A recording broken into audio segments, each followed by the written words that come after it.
Oke, kita melanjutkan dari pembahasan sebelumnya mengenai sebab-sebab penyakit. Yang ketiga adalah sebab-sebab lain dari penyakit. Jadi selain dari PPL, selain dari penyebab penyakit luar atau sebab-sebab eksternal yaitu iklim atau cuaca atau musim atau lingkungan dan PPD penyebab penyakit dalam atau sebab-sebab internal yaitu emosi. Selain keduanya, itu dikategorikan sebagai penyebab penyakit yang ketiga atau sebab-sebab penyakit yang lainnya. Yang pertama itu kondisi jasmaniah yang lemah, kondisi fisik lemah.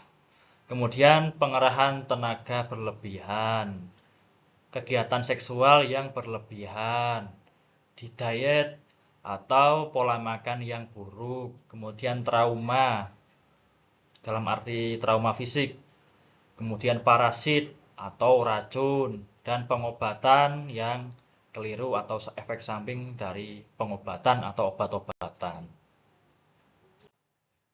Yang pertama kondisi fisik yang lemah, karena kondisi fisik itu juga tergantung pada esensi bawaan atau esensi pralangit yang diwarisi dari orang tua, kesehatan yang diwarisi oleh orang tua, kondisi fisik yang diwarisi oleh orang tua, khususnya ketika kondisi fisik ketika pembuahan itu juga sangat berpengaruh karena ketika pembuahan itu penggabungan antara esensi kedua orang tua terjadi. Disitulah akan membentuk esensi yang dibawa oleh anak nantinya. Apalagi kesehatan ibu semasa kehamilan, semasa mengandung bayi. Itu juga sangat mempengaruhi kondisi fisik anak nantinya. Kondisi fisik atau kondisi jasmaniah itu bisa berubah atau bisa diperbaiki, tapi hanya sampai batas tertentu. Itu bisa dengan menjaga keseimbangan hidup, keseimbangan gaya hidup, kemudian pola makan, kemudian dengan olahraga, olah pernapasan, atau olah chi, olah energi. Itu bisa sampai pada batas tertentu memperbaiki kondisi fisik. Walaupun tetap yang namanya bawaan, yang namanya genetik, itu juga akan dibawa seumur hidup.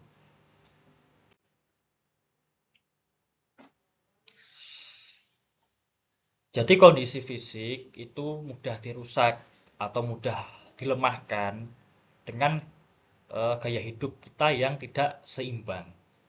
Istirahat tidak cukup, kemudian kerjanya berlebihan, terforsir, kemudian kegiatan seksual yang berlebihan, atau makanan, pola makan yang buruk, itu bisa melemahkan, merusak, dan menjadikan ketidakseimbangan di dalam tubuh. Nah, ketika seorang wanita itu mengandung, tapi usianya terlalu tua, atau ketika ibu hamil itu merokok atau dia minum alkohol dan obat-obatan yang lainnya, itu sangat berisiko melemahkan kondisi fisik dari calon anak yang nantinya seumur hidup akan dibawa oleh si anak tersebut. Maka perlu diperhatikan betul-betul ketika mengandung itu harus dalam kondisi yang seimbang, pola hidup yang seimbang dan sehat. Kejutan yang keras ketika kehamilan itu bisa menjadikan gangguan jantung pada anaknya. Nanti akan tampak pada bayi itu warna kebiru-biruan, agak membiru di dahi atau pada dagu. Itu biasanya karena kejutan ibu hamil. Ketika ibu hamil, dia terkejut yang keras. Itu bisa mengganggu, menggoncangkan jantung si anak.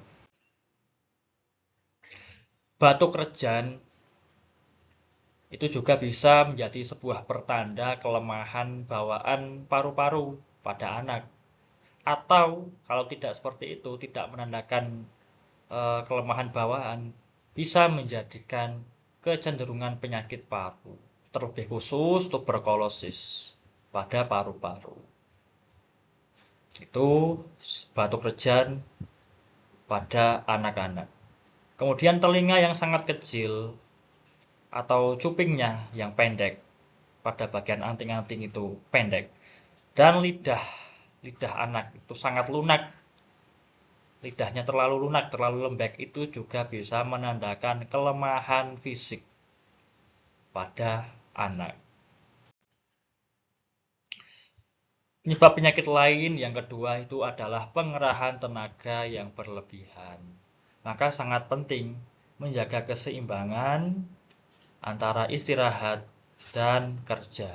Karena itu akan mempengaruhi keseimbangan qi di dalam tubuh. Harus ada pemulihan qi, harus ada pengisian kembali energi. Tidak kemudian qi itu digunakan terus-menerus. Karena ketika kita beraktivitas, qi, energi itu digunakan. Nah, kalau kita istirahat, qi itu akan disimpan. Kemudian akan memperbarui diri, akan mengisi kembali. Orang yang terlalu keras bekerja berkepanjangan, jadi sehari-hari dia kerjanya terlalu keras, secara dalam masa yang lama itu bisa tertandai pada nadi yang lemah.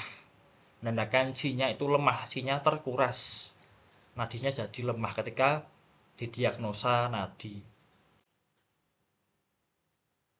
Kalau qi itu digunakan secara berlebihan, artinya dia menjadi kekurangan, bahkan menjadi kosong qi-nya. Kemudian dia belum sempat memperbarui diri, belum sempat mengisi kembali. Sudah digunakan lagi. Begitu terus akan menggunakan esensi ginjal, menggunakan jing untuk melengkapi kekurangan qi tadi, untuk menambal kekurangan-kekurangan itu, sehingga juga bisa menimbulkan kekurangan esensi. Qi-nya lemah, esensinya juga menjadi lemah. Karena qi itu juga akan diisi oleh esensi. Maka penting istirahat yang cukup untuk memperbarui energi dan mengisi kembali energi. Nah, tipe-tipe pengerahan qi itu ada 3. Tipe atau jenisnya itu ada 3. Pengerahan qi yang berlebihan. Yang pertama itu kerja mental atau berpikir atau emosi yang berlebihan. Pekerjaan yang berkaitan dengan berpikir, pekerjaan yang berkaitan dengan mental, tapi secara berlebihan. Yang kedua kerja fisik yang berlebihan. Pekerjaan fisik yang terlalu berat, terlalu keras. Kemudian latihan fisik atau di sini olahraga. Olahraga yang terlalu berlebihan. Tidak melampaui kapasitas diri secara berkepanjangan. Yang pertama, kerja mental yang berlebihan. Jadi kesibukan intelektual, kesibukan berpikir, kesibukan akademik, berjam-jam, belajar berjam-jam, atau bekerja berjam-jam dengan pikiran, menggunakan konsentrasi dengan waktu yang berkepanjangan.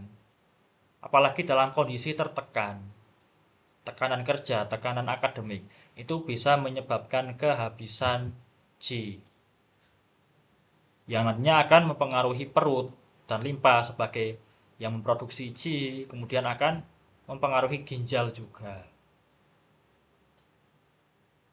Apalagi ketika diet tidak teratur. Diet itu maksudnya adalah pola makan yang tidak teratur karena sibuk dalam pekerjaan-pekerjaan tadi itu juga bisa menyebabkan kekurangan qi atau yin perut, karena perut yang harusnya diisi tidak diisi,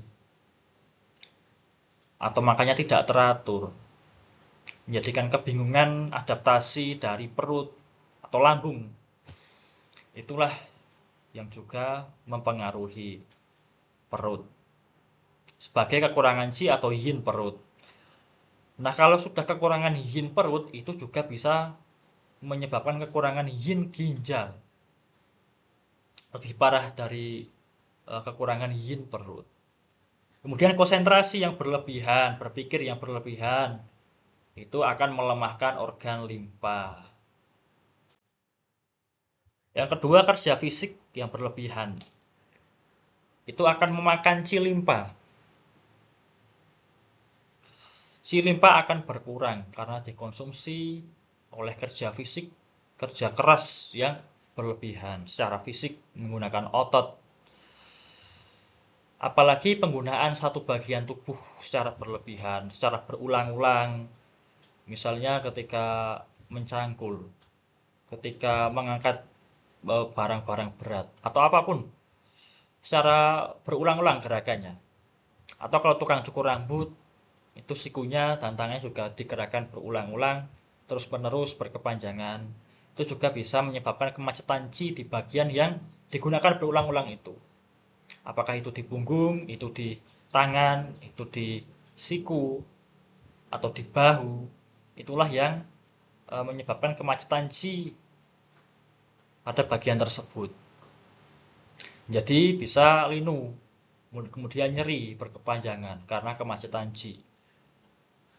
Mengangkat berlebihan, mengangkat beban yang berlebihan, misalnya mengangkat karung dengan suatu isi yang terlalu berat, dan itu apalagi berkepanjangan terus-menerus, itu juga bisa melemahkan ginjal dan juga punggung bawah. Punggung bawah itu kan di dalamnya ada organ ginjal. Nah, ini ada teori atau prinsip 5 keletihan atau 5 kelebihan penggunaan. Penggunaan mata yang berlebih, dia bisa merusak darah yang hubungannya dengan jantung. Kemudian merusak terlalu banyak berbaring. Terlalu banyak berbaring, dia bisa merusak chi paru. Chi paru menjadi rusak karena terlalu banyak berbaring. Chi itu tidak diolah karena kurang gerak. Chi-nya tidak digerakkan. Terlalu banyak duduk itu merusak otot. Hubungannya dengan limpa. Kalau terlalu banyak berdiri merusak tulang. Karena tulangnya juga akan dan sendi-sendi juga dia akan bekerja ketika kita berdiri untuk menopang tubuh yang hubungannya dengan ginjal. Kemudian terlalu banyak latihan atau olahraga itu juga bisa merusak otot yang kaitannya dengan liver. Yang ketiga itu latihan atau olahraga yang berlebihan yang juga bisa memakan chi, apalagi pada masa pubertas, apalagi pada perempuan yang ketika olahraga berlebihan itu bisa menyebabkan masalah-masalah menstrual. Sama seperti kerja fisik tadi, ketika latihan berlebih di bagian tertentu, tangan, kaki, dan lain sebagainya, itu juga bisa menyebabkan kemacetan chi di bagian itu, jadi nyeri, jadi sakit, karena penggunaan yang berlebihan. Mengangkat beban mempengaruhi punggung bawah atau ginjal, jogging mempengaruhi lutut, karena lutut, sendi-sendi lutut itu yang menopang tubuh ketika berlari. Tenis akan mempengaruhi siku. Tapi walaupun olahraga atau kegiatan fisik berlebihan itu bisa memperburuk atau melemahkan chi, kurangnya olahraga juga bisa menyebabkan kemacetan chi. Karena chi-nya tidak diolah, tidak digerakkan. Badan tidak digerakkan, maka chi juga tidak bergerak, maka akan macet. Dan bahkan bisa menimbulkan kelembaban karena cairan di tubuh yang tubuh itu tidak pernah digerakkan akan menumpuk dan menjadi kelembaban di tubuh. Maka harusnya kegiatan fisik apapun maupun kegiatan mental apapun itu harus dilakukan secara seimbang antara pekerjaannya dan juga istirahat untuk meregenerasi chi atau energi. Yang ketiga, penyebab penyakit yang lainnya itu adalah kegiatan seksual yang berlebihan.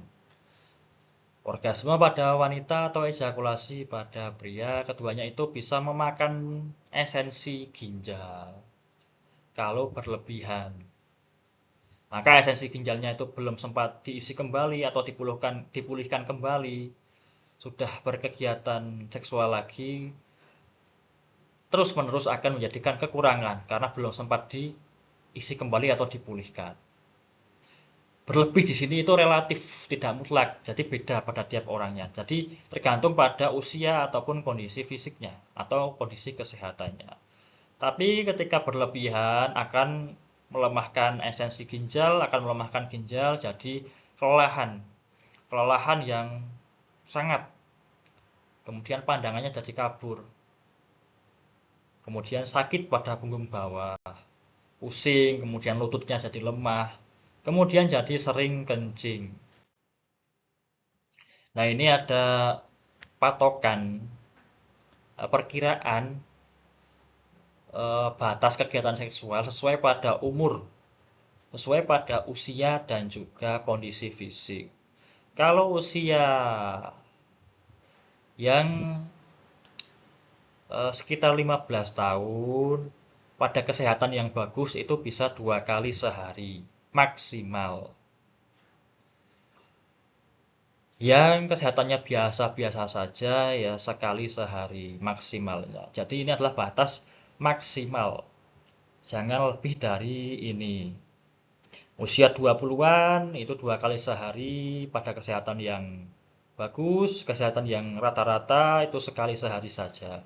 Kemudian pada usia 30-an itu kesehatan yang bagus sekali sehari.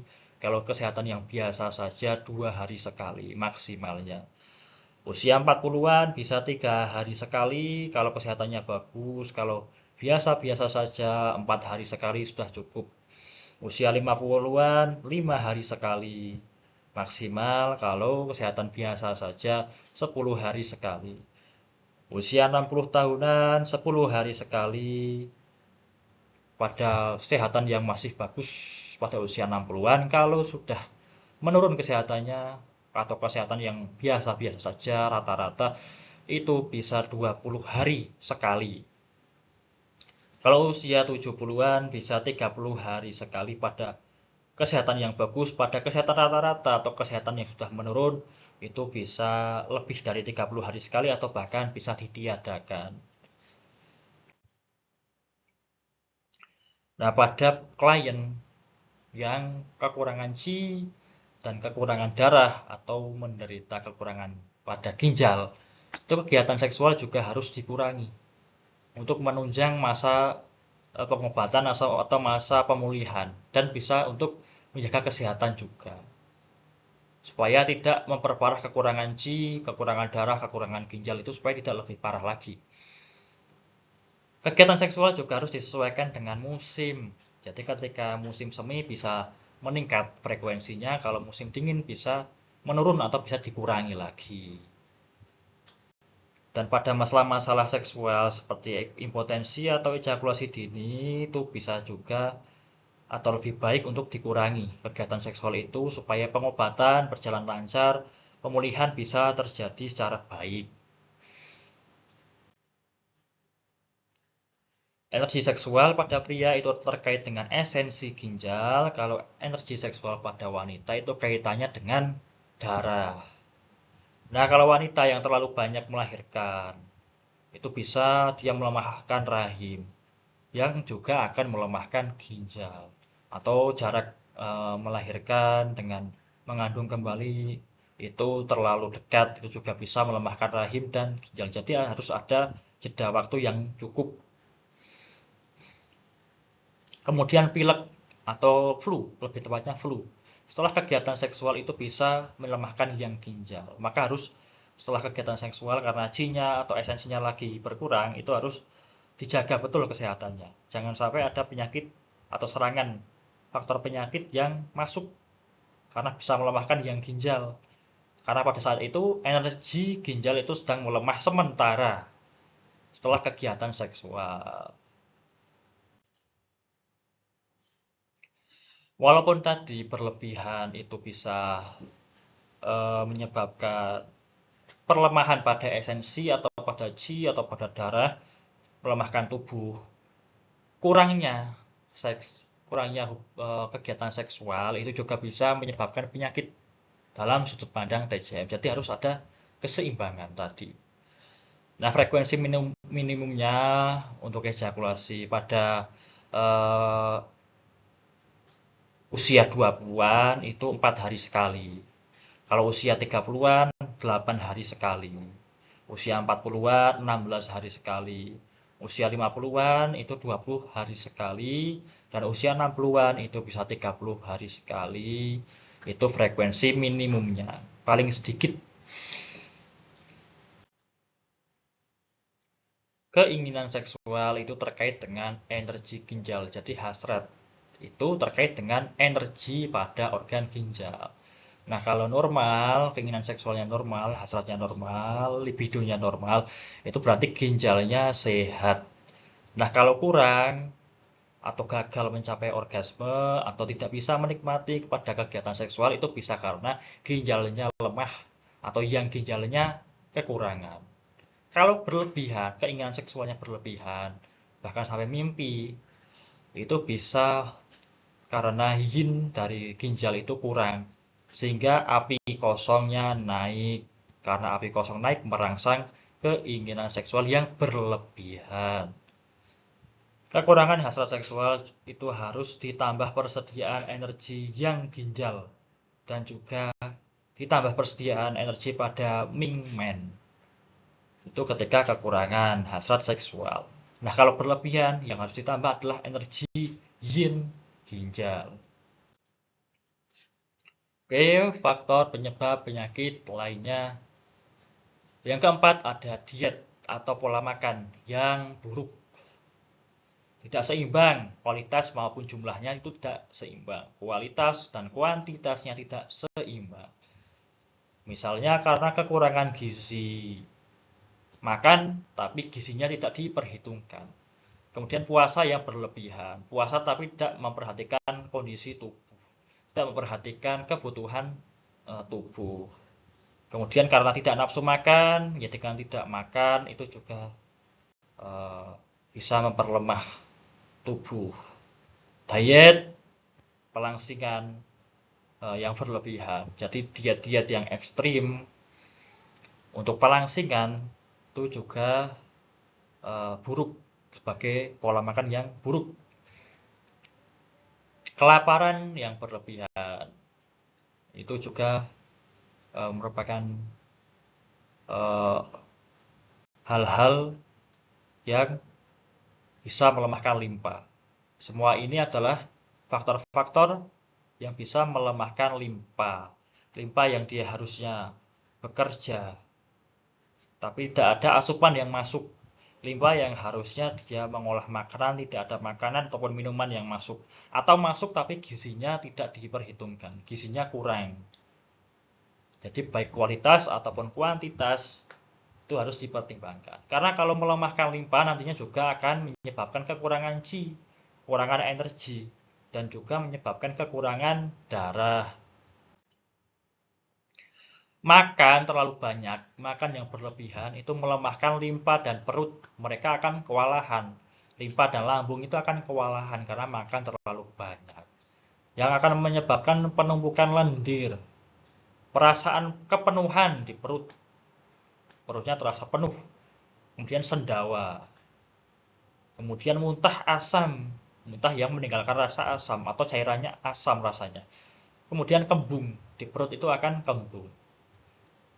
Nah, kalau kelebihan makanan yang berenergi dingin, seperti buah atau sayur-sayuran yang mentah, energinya dingin, atau suhunya yang dingin, seperti es, es-esan, es krim, atau minuman-minuman yang es, itu bisa melemahkan yang limpa, melemahkan panas di limpa, akan jadi diare. Karena buat mengolah makanan itu apinya redup. Jadi makanan tidak terolah dengan baik, jadi diare. Kemudian jadi kedinginan. Kemudian jadi kembung. Nah, kalau kelebihan makanan yang berminyak, kayak gorengan, kemudian makanan yang berlemak, seperti santan-santanan, dan lain sebagainya, terutama lemak-lemak jenuh, itu bisa menimbulkan dahak. Nah, dahak itu akan menghalangi fungsi limpa. Jadi sinusitis. Jadi pilek ingus yang bandel di hidung, di hidung agak ke atas. Di sinus, kemudian sakit kepala yang bandel. Sakit kepala karena kelembapan yang lengket menutupi saluran-saluran di kepala. Jadi bandel sakit kepalanya. Susah untuk hilang. Kemudian bronkitis. Kemudian ada cairan atau lendir. Lendir atau dahak di paru-paru. Mengganggu pernapasan. Nah, selain dari makanan-makanan tadi itu, cara makan itu juga berpengaruh. Jadi ketika makan secara tergesa-gesa, terburu-buru, kemudian makan sambil berdiskusi atau sambil aktivitas yang lainnya, kemudian segera beraktivitas setelah makan. Jadi setelah makan tidak istirahat terlebih dahulu, tapi langsung melakukan pekerjaan lain. Kemudian makan yang terlalu malam, makan dengan ketegangan emosi, makan dengan suasana hati yang tidak sedang baik-baik saja. Semuanya itu bisa melemahkan yin perut. Karena makan yang harusnya terfokus pada makanan dan cara makan itu terbagi-bagi pada kegiatan-kegiatan yang lainnya, energinya, energi tubuh itu. Jadi melemahkan yin perut, yin lambung, jadi lemah. Bisa menjadikan lapisan tengah lidah. Lapisan tengah di lidah itu tipis atau bahkan sampai tidak ada. Kemudian menimbulkan kehausan, sakit perut tengah, dan juga diare. Penyebab penyakit lainnya yang kelima itu trauma. Trauma fisik. Contohnya ya benturan ke tubuh yang bisa menyebabkan kemacetan lokal, kemacetan di wilayah yang kena trauma atau kena benturan itu tadi, jadi macet jinya atau darahnya juga bisa macet di lokasi itu. Jadi bisa memar, kemudian bisa bengkak atau sakit, nyeri. Itu karena trauma menjadikan kemacetan lokal qi dan darah. Kemacetan di suatu wilayah yang terjadi benturan atau trauma fisik. Ya, trauma masa silam yang bahkan kita sudah lupakan itu juga bisa muncul kembali. Ketika terpicu, misalnya terpicu karena kegiatan yang berlebihan, terpicu karena serangan dingin pada suhu dingin, itu bisa terpicu kembali jadi muncul kembali misalnya lutut atau sendi-sendi di tangan itu dulu pernah jatuh, pernah kesleo, pernah terbentur sesuatu di kaki, di tangan, dan bagian lainnya sudah lama sekali, bahkan kita sudah lupa. Kemudian ketika kita terserang faktor patogen dingin, itu tiba-tiba bisa muncul kembali pada bagian itu. Faktor penyebab penyakit lain yang keenam itu parasit dan racun. Nah, parasitnya itu seperti cacing usus contohnya yang mudah. Cacing usus itu ketika di tubuh dia suka tempat yang lembab. Nah, ketika kita makan makanan yang berminyak atau berlemak, makanan-makanan yang sifatnya lembab, itu kan menjadikan usus juga lembab, sehingga parasit-parasit itu cocok untuk tinggal di tempat yang lembab, di usus yang lembab. Nah, kalau racun itu biasanya pada makanan atau minuman yang sengaja tertelan secara tidak sadar ataupun secara tidak sengaja tertelan, atau racun-racun yang terhirup, atau racun yang tersentuh, atau bisa juga dari racun yang atau bisa dari hewan-hewan atau serangga-serangga, itulah racun. Yang ketujuh, pengobatan yang keliru. Faktor penyebab penyakit yang lainnya. Yang terakhir itu adalah pengobatan yang keliru. Bisa seperti efek samping dari obat-obat kimiawi, obat-obat sintetik, atau dari jamu bahkan. Jadi jamu juga mempunyai efek samping ketika penggunaannya tidak tepat.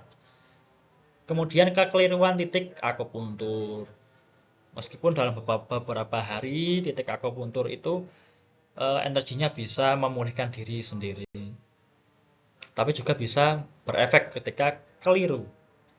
Kemudian kekeliruan cupping atau bekam, misalnya orang kekurangan darah kok justru dibekam, itu kan kekeliruan pengobatan. Moksa yang keliru penerapannya. Orang-orang yang sindromnya atau polanya kondisinya sedang panas justru dibakar moksa kemudian distimulasi dengan moksa. Itu kan keliru karena moksa untuk memanaskan, nah kondisi si klien sedang panas itu akan menambah panas menjadi ekstrim lagi.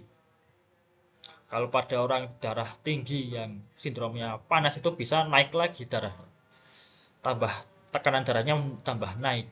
Kemudian kekeliruan pada diagnosa apapun ketika keliru, ketika kita tidak cermat dalam mendiagnosa, dalam anamnesa, itu juga bisa nantinya menimbulkan pengobatan yang keliru. Oke, baik, terima kasih. Untuk sebab-sebab penyakit, 3 sebab-sebab penyakit telah selesai kita pelajari. Kita akan lanjutkan pada materi yang berikutnya, pada video selanjutnya.